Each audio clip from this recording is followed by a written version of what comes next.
Bismillahirrahmanirrahim. Alhamdulillah nahmaduhu wa nasta'inuhu wa nastaghfiruhu wa natubu ilaihi wa nastahdihi wa na'udzu billahi min shururi anfusina wa sayyiati a'malina. Allahumma shalli wa sallim wa barik ala nabiyyina Muhammad wa ala alihi wa ashabihi sallama tasliman katsira. Baik, kita kembali melanjutkan membaca kitab fikih Manhajus Salikin karya Syekh Abdurrahman bin Nasir As-Sa'di rahimahullah. Masih melanjutkan pembahasan tentang ar-rahn, kemudian ad-dhaman dan kafalah. Yang mananya tiga masalah ini atau tiga hal ini termasuk salah satu jaminan ya dari adanya sebuah transaksi, baik hutang piutang maupun jual beli. Bisa hutang piutang, bisa jual beli. Jadi untuk gadai, doma dan kafalah ini tidak mesti berlaku pada hutang piutang. Bisa jadi transaksi itu terjadi ketika menjual belikan sebuah barang. Ini. Maka hukum asal seseorang meminta gadai sebagai jaminan, hukumnya apa Mas Abdul? Wajib atau sunnah?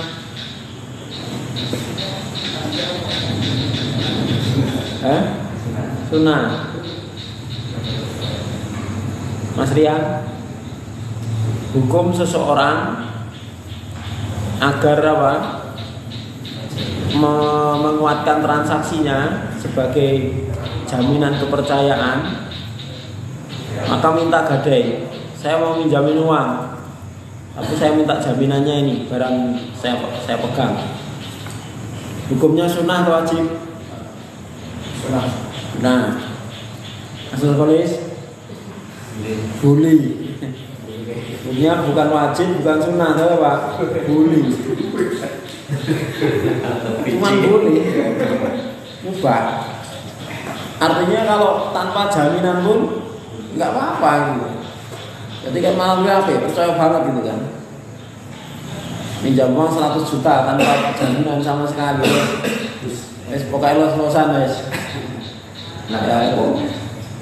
Ya kalau dia yakin ya itu nggak apa-apa ya. Jadi termasuk ketika Allah Subhanahu Wa Taala memfirmankan ya ayyuhalladzina amanu idza tadayantum bidainin ila ajalin musamma faktubu. Jika kalian saling pinjam meminjam sampai batas waktu yang ditentukan, maka tulislah. Tulis di situ anjuran, tidak wajib. Artinya ketika seseorang pinjam meminjam, utang piutang, kok nggak ditulis, bagaimana? Dosa nggak? Ya enggak. Yang penting saling percaya sudah selesai.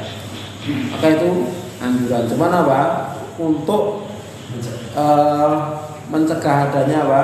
Lupa atau perselisihan, maka apa? Syariat mengizinkan adanya jaminan. Di antaranya apa? Gadai, ya kan? Di antaranya gadai.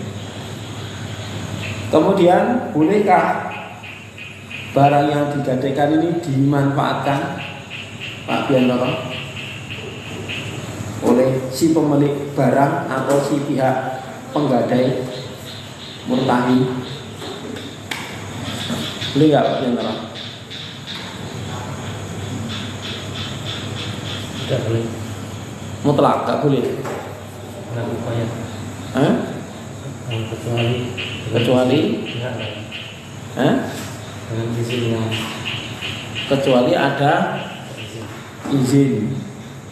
Berarti kalau diizinkan boleh. Misalnya saya gadaikan motor ke Pak Biantoro, nggak apa-apa Pak, dipakai aja motornya. Pokoknya sebelum saya kembalikan uangnya, pokoknya dipakai aja motornya. Boleh? Ya benar tuh. Boleh ya? Mas Rahman, boleh nggak kayak gitu? Kan kata Ma'alif ila bi'idnin akhor, kecuali dengan izin dari pihak lain. Berarti kalau ada izin dari pihak lain, artinya antara kedua belah pihak itu saling ridho untuk dimanfaatkan, berarti boleh. Contohnya motor tadi mas, gade motor itu pihak penggadai atau peminjam uang yang meminjami uang boleh memanfaatkan motor itu. Loh, kan sudah diizinkan. Asalnya asalnya Lah kok asalnya nggak boleh, kenapa? Lah kan saya mengatakan ila bi'inin akhor, kecuali dengan izin pihak yang berkaitan, bersangkutan. Mas Irfan, Ada yang mengatakan boleh, ada yang mengatakan tidak. ada yang mengatakan boleh, ada yang mengatakan tidak. Atau boleh yang mana? Ya, Yang boleh. ya enggak. Pak Bambang, boleh nggak? Contohnya nggak ada motor. boleh Ustaz. Yang pokoknya yang punya motor dah ridho. Boleh dengan syarat. Boleh dengan syarat apa syaratnya? Syaratnya dibiaskan ke apa hewan peliharaan di apa berarti yang memegang gadai, memegang barang untuk memberi makanan dari Jadi ngopeni lah. ini gitu. Ngopeni perawatan, ya. Gitu, Mas Miftah, boleh nggak? Boleh Ustaz. Boleh. Tapi boleh, mutlak boleh. Kalau ya seperti itu ya, diupain. Ya. Jadi gini, nggak boleh ya, karena apa? Izin itu harus dari dua hal. Makanya Mu'alif menyatakan apa? Ila bi'idnin akhor au bi'idni syari', kecuali dengan izin pihak lain yang berkaitan atau izin pembuat syariat. Dari siapa? Allah. Sementara Allah melalui Rasulnya mengatakan apa? Kullu qardin jarat bihi naf'an fahuwa riba. Semua utang piutang yang menimbulkan manfaat, maka manfaat itu dihitung riba. Oke, yang punya mungkin mengizinkan, tapi syariat tidak mengizinkan nggak? Nggak mengizinkan. Jadi kecuali ya kan, kecuali kan apa? Memang barang itu butuh perawatan.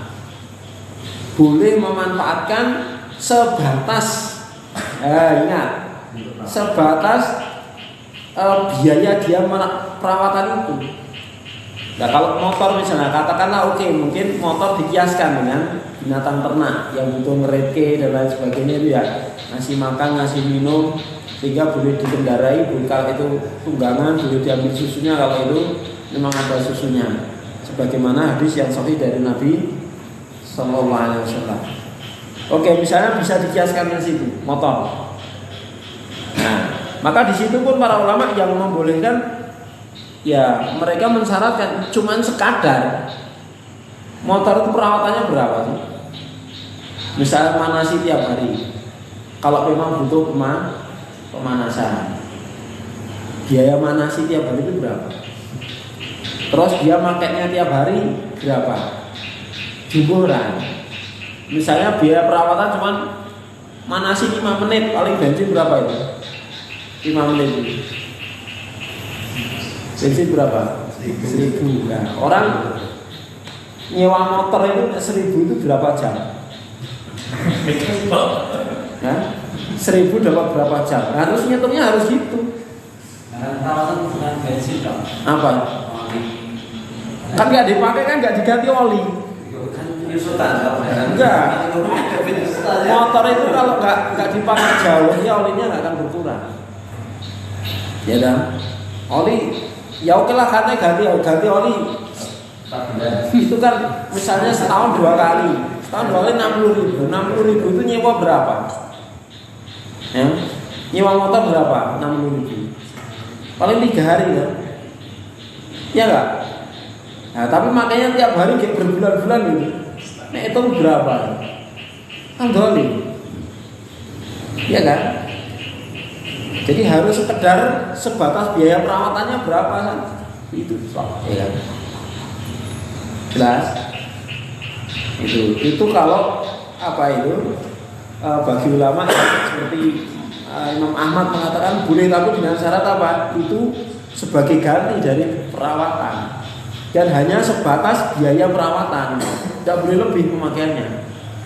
Kalau biaya perawatannya habis 100.000 ya jangan melebihi 100.000 pemakaiannya.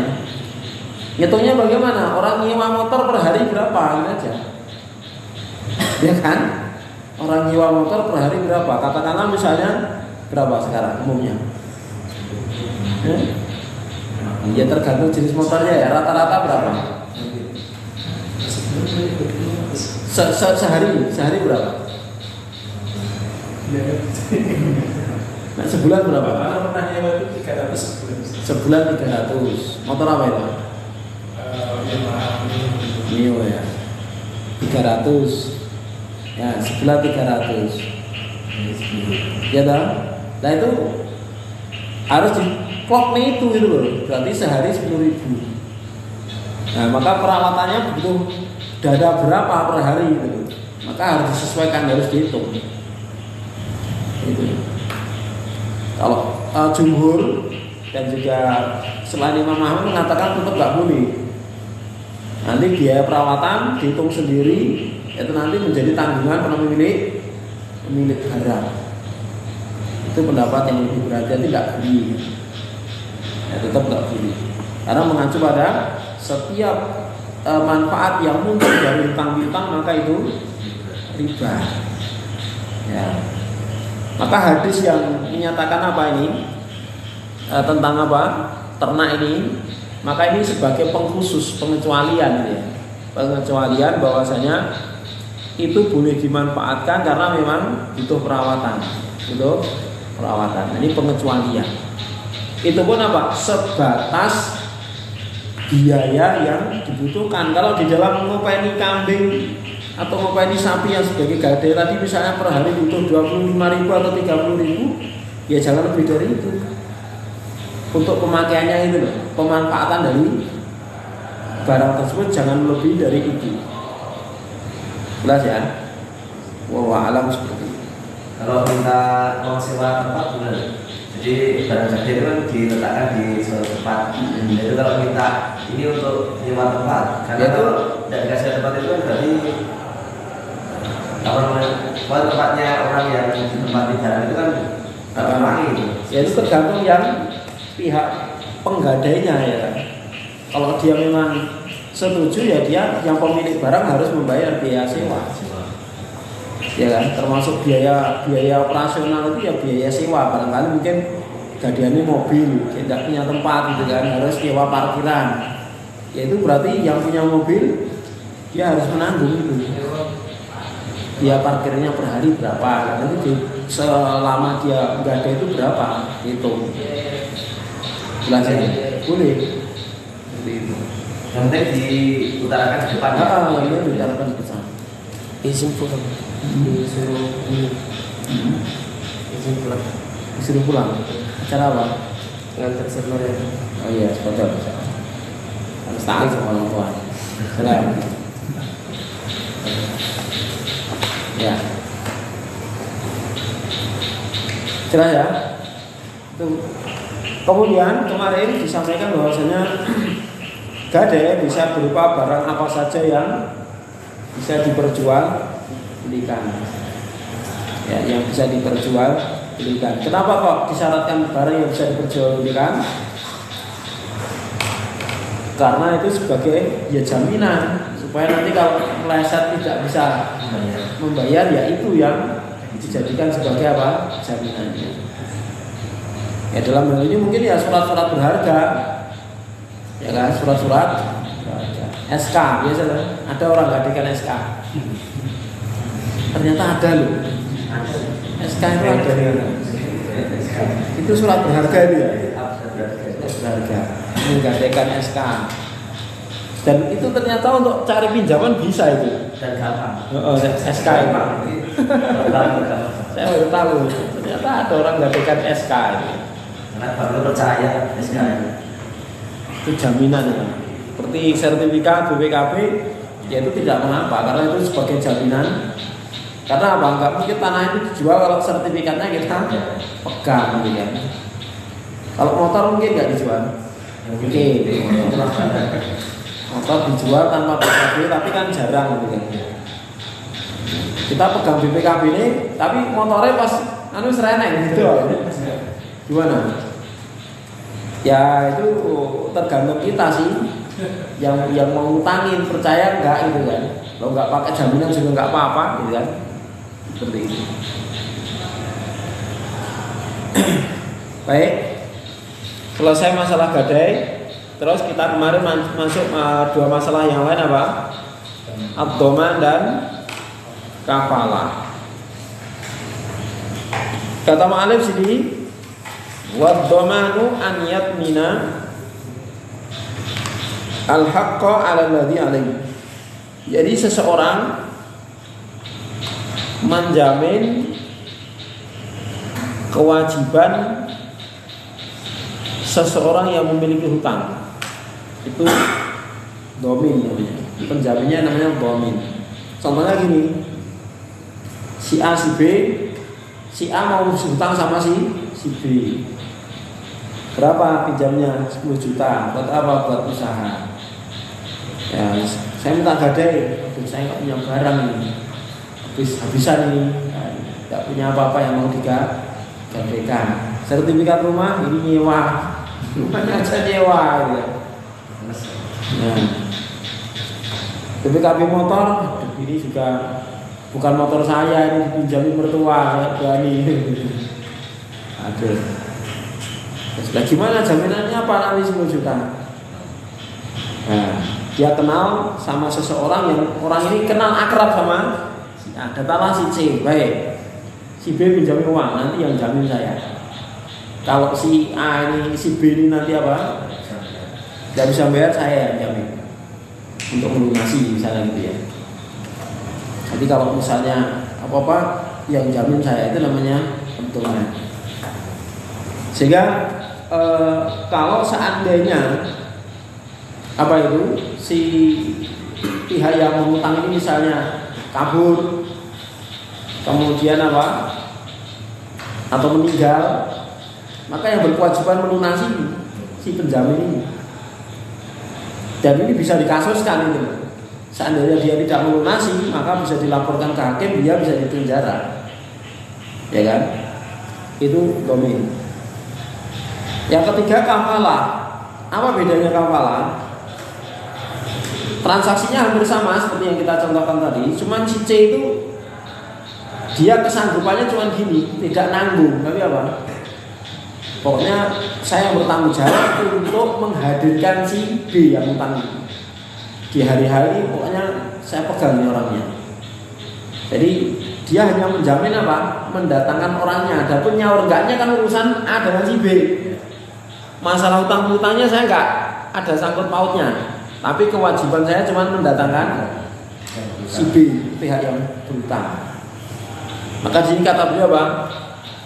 An yaltazima bi ihtori badanil khosmi, yaitu melazimkan, mewajibkan pada dirinya, diri penanggung penjamin tadi, untuk mendatangkan badanal khosmi, ya, orang yang berutang itu, badannya orang yang berutang. Maka Nabi bersabda, az-zaimu gharimun. Az-zaim itu apa? Penjamin. Penjamin itu al-gharimun, hukumnya seperti orang yang berhutang. Gharim, dia berhutang. Orang yang jamin, dia ikut berhutang pula. Jadi baik dia kafir atau dhamin, maka dia apa? Dia berhutang. Ya, selama dia belum menunaikan kewajibannya. Tentunya ya di sini sesuai dengan kesanggupannya tadi di dalam menjamin. Sebagai dhamin atau kafil. Ya. Fakullun minhuma dhaminun. Maka masing-masing dari keduanya, siapa? Dhamin dan kafil itu yang menjadi penjamin. Dan itu terus terjadi sampai apa? Ila in qama bimal tazama bihi. kecuali dia apa? Sudah melaksanakan apa yang menjadi kesanggupannya. Bimal tazama bihi itu apa yang menjadi kesanggupannya. Ya. Jadi kalau domin ya dia harus melunasi hutangnya, atau dia bisa meyakinkan si pihak peminjam itu untuk mengembalikan hutangnya. Adapun kafil ya dia sudah mendatangkan si penghutang di hari-H yang disepakati. Maka ketika sudah melakukan kesanggupannya, maka keduanya sudah terbebas dari tanggungan. Au abra'ahu sahibul haq, atau yang punya hak yaitu apa? Yang punya piutang yang meminjami uang tadi, abra'ahu itu bebaskan mereka. Wis tak urusane dhewe, aku mesake karo kowe. Ha itu kan. Itu sudah berarti enggak ada kewajiban. Artinya apa? Pihak yang menghutangi sudah, saya nggak butuh penjamin, saya bebaskan kalian berdua gitu ya. Saya biar yang ngurusin tak urusannya dewi, misalnya orang tua nggak marani, ayo itu kan kadang-kadang gitu kan. Sudah saya urusannya sendiri, maka itu sudah bebas. Tanggungan dia apa? Bebaskan apa? Dibebaskan oleh sahibul hak. Jadi terbebasnya penjamin dari kesanggupan ketika satu apa? Sudah melaksanakan kesanggupan. Kedua, dibebaskan oleh, sebenarnya utangnya belum disaur, tapi apa? Pihak yang berpiutang itu sudah tak urusannya dewe. Nek iki rezekiku ya wis, baline ora ya wis. Itu kan. Itu. Maka itu. Yang ketiga, au bari al-asiri, atau orang yang pertama berhutang tadi memang sudah terbebas dari hutangnya. Artinya apa? Pihak B yang menghutang tadi sudah bebas, entah dengan dilunasi, entah dengan cara apa, yang penting sudah tidak ada tanggungan dengan pihak yang berpiutang. Maka kedua orang tadi, domin dan kafil, sudah juga lepas tanggungan. Kenapa? Karena yang pokok saja udah lepas kok, ya kan? Berarti ini kan kedua orang ini kan cuma nolongin gitu. Nah yang dinolongi sudah selesai, berarti kan kewajibannya juga sudah selesai. Paham ini maksudnya ya? Jadi lafaz terakhir ini apa? Bahwa kafil dan domin dua-duanya memiliki kewajiban seperti orang yang berutang sampai apa? Satu, dia melaksanakan kesanggupannya. Dua, atau pihak yang berpiutang membebaskan dia dari tanggungannya tersebut. Yang ketiga, atau pihak yang berhutang sudah selesai urusannya. Sudah selesai urusannya. Ya selesai itu bisa disaur atau bisa dibebaskan, bisa jadi. Ya kan? Karena pihak yang apa? Yang berpiutang itu kasihan, pengen menolong pihak yang diutangi, akhirnya apa? Ya sudah, apa itu lunaskan, anggap lunas saja utang kamu. Ya sudah, berarti pihak penjaminnya juga terbebas, otomatis dia terbebas. Selesai masalah rohan, dhaman dan kafalah. Ada yang dibahas? Sambil minum dulu. Bismillah.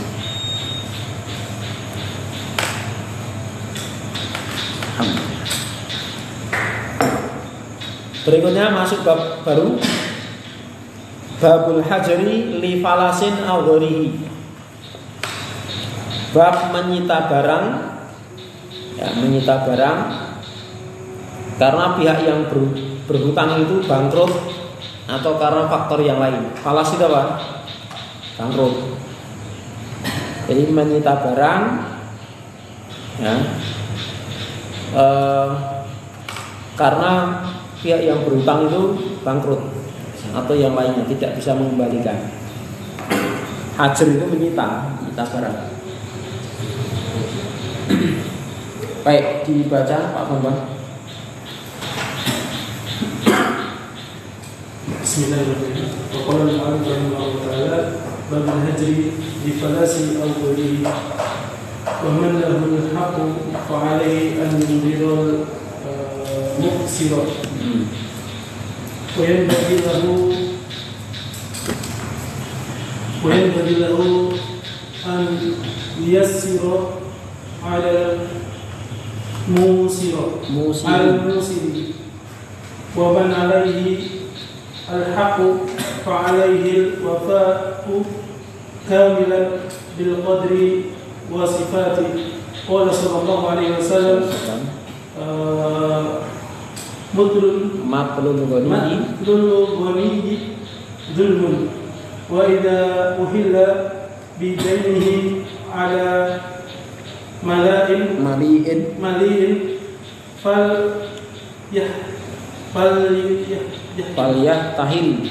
falyahtahil, yaitu falyahtal ihtala yahtalu falyahtal متفق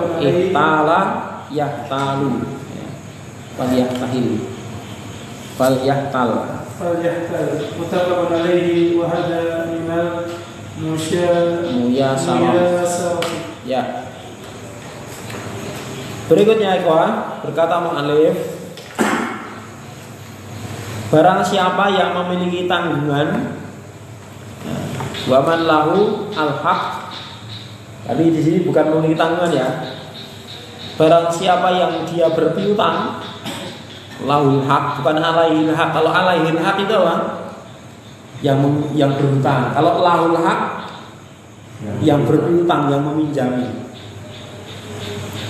Ya, barang siapa yang memiliki piutang, maka wajib baginya an yungdirul muksir, memberi kelonggaran kepada orang yang kesusahan. Muksir itu apa? Orang yang susah.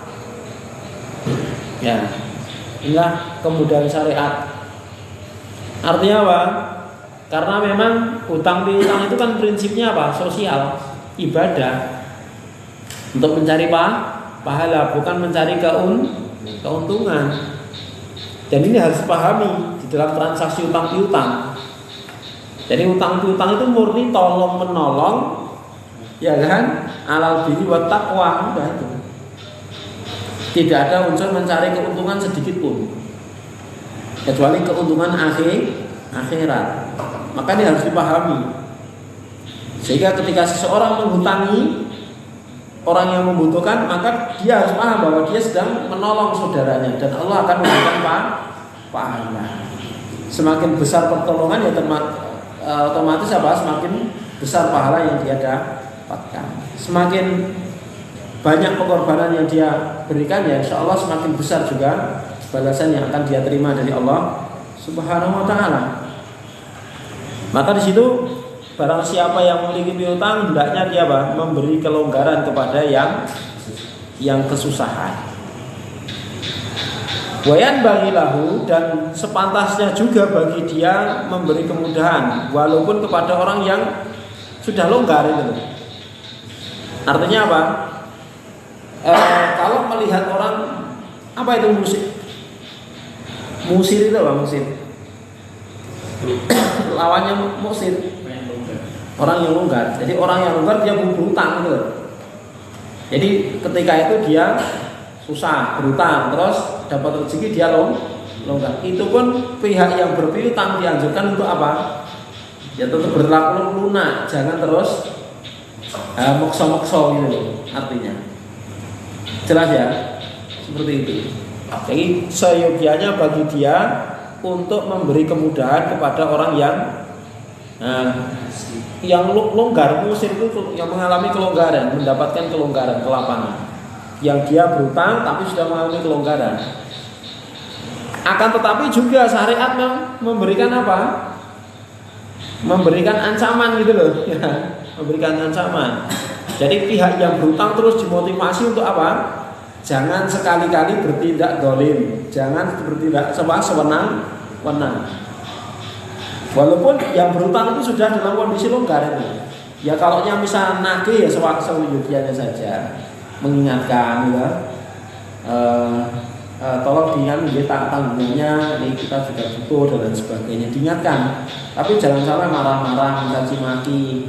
Ini kan bisa menimbulkan sakit hati ya kan, bisa meninggalkan sakit hati dari saudara-saudara kita.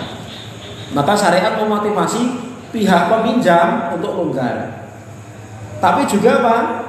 Tidak membiarkan pihak peminjam untuk seenaknya dewe gitu loh. Apa kata Malik? Waman alail haqqu fa'alal wafa. Barang siapa yang punya tanggungan maka wajib baginya untuk segera melunasi kamilan secara sempurna bil qadri was sifat, secara jumlah maupun jenis sifat-sifatnya. Nah, ini ancamannya. Qala sallallahu alaihi wasallam, Nabi sallallahu alaihi wasallam bersabda, matlul ghani dzulmun. Orang yang longgar kok menunda-nunda bayar utang itu adalah kedoliman. Nah, ini. Jelas ya? Paham ini maksudnya? Artinya kedua belah pihak sama-sama dituntut untuk apa? Berbuat baik. Berbuat baiknya orang yang berpiutang bagaimana? Memberi kelonggaran. Berbuat baiknya orang peminjam bagaimana?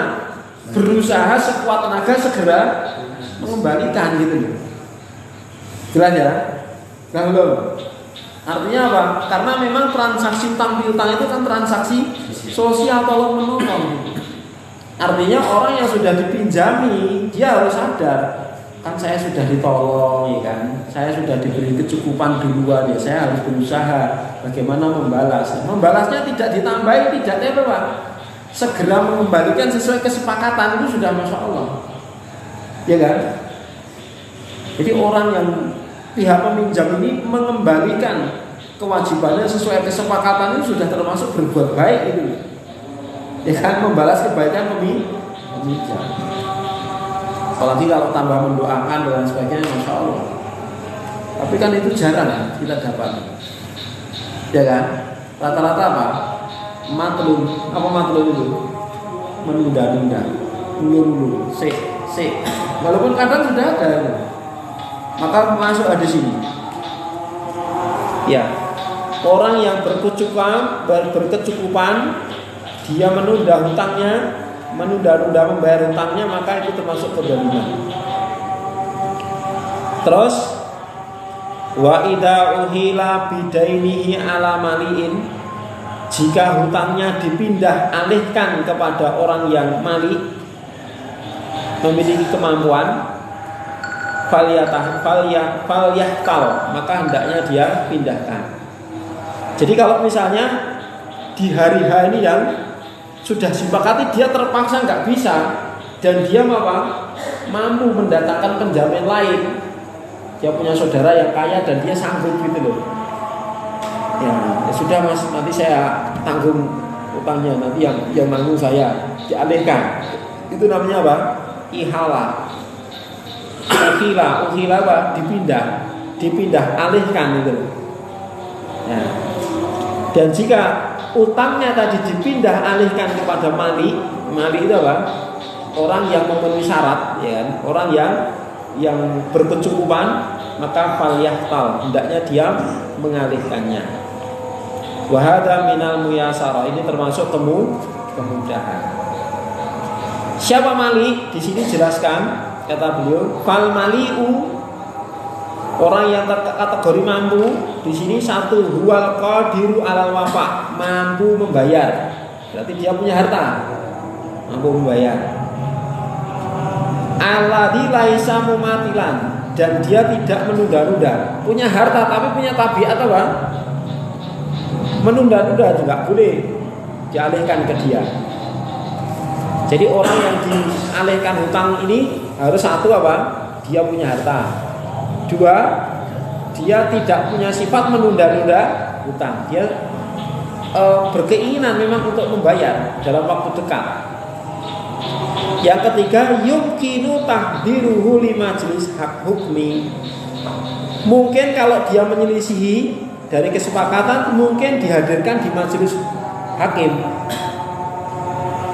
Kalau tidak mungkin dihadirkan, berarti jangan hutang itu dialihkan kepada dia, tambah masalah lagi gitu. Jelas.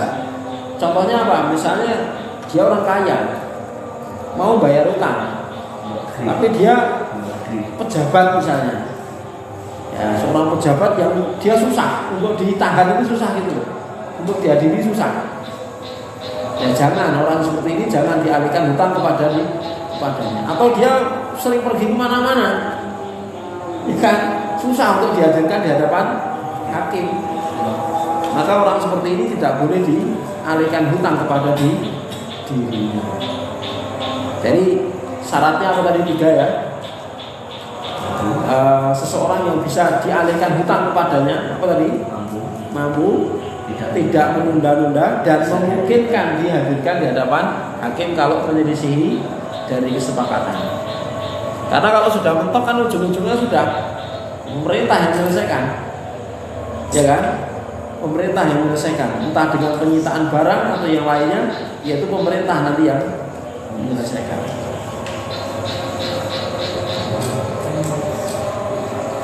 Cukup ya sampai di sini dulu.